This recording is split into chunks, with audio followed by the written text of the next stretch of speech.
Magandang araw po sa inyo dyan mga kababayan. Ang ginagawa ko po sa ngayon ay part ito ng maintenance. Yan, magbimigir ako ng ng motor, insulation test. Tapos dito sa maintenance na ito, ipapakita ko sa inyo kung mayroon tayong natuklasan na problema. Okay. Tingnan nyo po ito mga kababayan ha. Ipapakita ko sa inyo. Ayan.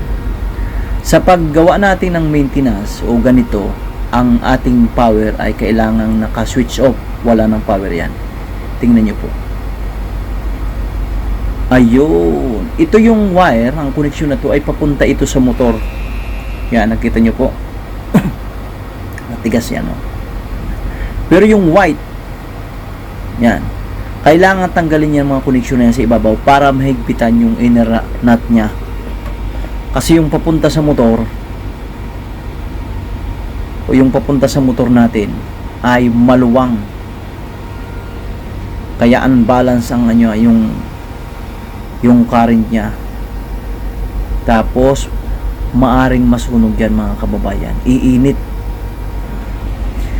Tatandaan po natin yan, nakatanggal na Yan, tatandaan po natin laging walang power kapag gagawa tayo ng ganyan. Naka-switch off na yan, may padlock. Yan tingnan nyo po. Yan na yung wiring papunta sa motor, di ba? Yan ang kahalagahan kapag may maintenance. Yan, chine-check natin lagi yan, yung papunta sa motor. Hindi yung lang tayo, mag-check lang ng yung winding resistance, tapos insulation. Kailangan titingnan natin ang mga connection. Ayun, nakita nyo po, talagang higpitan natin.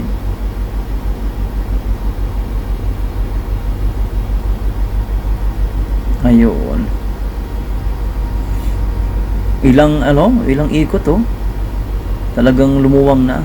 Hindi ko alam ang ito, kung sino ang gumawa ng ito, ang nag-check nito nung nakaraan, yung previous maintenance ito. Kasi may frequency ito kung kung isang taon, every year, or every 6 months, depende po. Ayan, matigas na. Kumbaga, yan, mahigpit na. Saka natin ibabalik ang kanyang koneksyon. Mahigpit na po yan mga kababayan. Maraming motor ito na gagawin ko dito. Ayan. Dapat siguraduhin natin yan. Dapat nga dyan nilalagyan ng yan Ayun. Ganito talaga pag walang nahawak ng camera. Ayun. So, nahigpitan natin yon.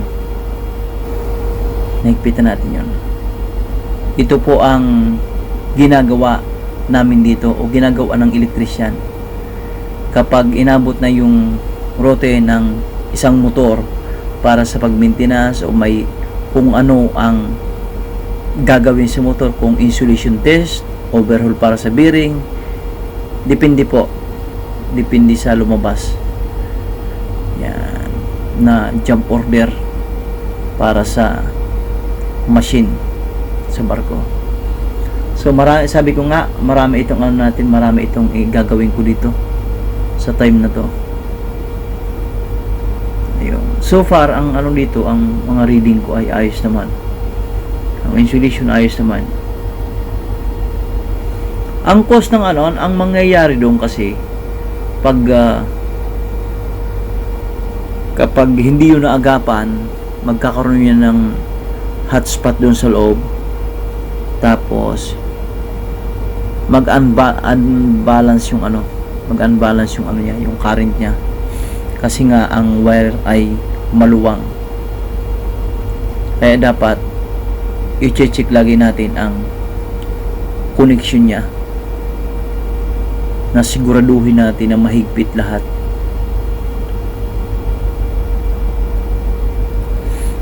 Nakikita po yan mga kababayan hindi ko lang pinakita. Ang ganon sistema, kapag nag-check tayo ng winding resistance, makikita yon.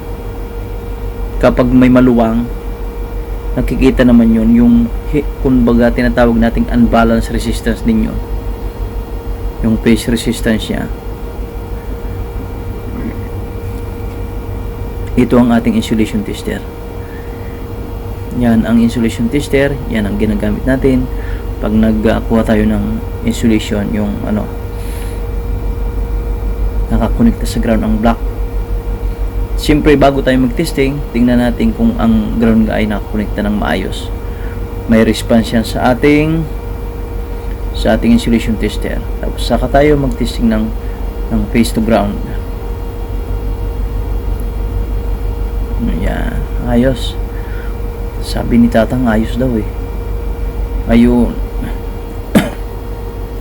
Siyempre, kailangan natin i-record yan para may ebidensya tayo. Hindi yung panay lang testing natin tapos hindi natin nare-record. Para may ebidensya tayo, i-record natin yan. Tapos, alin pa? Titirahin pa tayo dito. Siyempre naman, pagkatapos, dahil nagpit na rin yun, ibabalik na natin ang cover ng box. Huwag natin pababayaan yun. Maliban po sa motor, kailangan tingnan din natin ang kanyang control circuit. Yung niya, yung contactor, mga terminal block, lahat ng covered ng ng motor na to. Kumbaga retightening ng doon yung terminal block, mga bolts ng contactor. Tinitingnan natin sa control panel yon, sa starter nya. Ayun, ito po, isa pa ito sa medyo may problema tayo. Silipin natin ulit. Yan. Ito na yung kanina, no? Yan. Tingnan natin para makita ninyo. Ayan.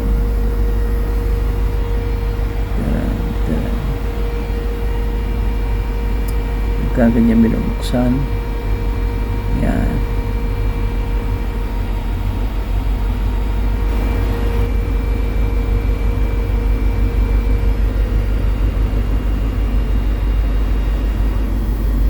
Yung sa kabila yon, ito naman sa kabila. Ayun, tingnan natin to. Matindi rin to. Matindi rin to, kabayan. Ayan o. Ayun, sobrang luwag yung nauna kanina, tapos sobrang niluwag nito. Yan. Basta pagka ganito, tatanggalin natin inner, yung nut, yung nasa ibabaw na nut para sa supply. Tapos ang sa loob niya, yun yung natin, higpitan natin. Ganun lang po ang gagawin natin. Basta sa paggawa natin ito, sa ngayon, wala na itong power, mga kababayan. Yan ang kahalaga ng maintenance, na sisilip natin ang problema. Maraming salamat po sa inyong panonood, mga kababayan. Sana po suportahan nyo ang channel na ito.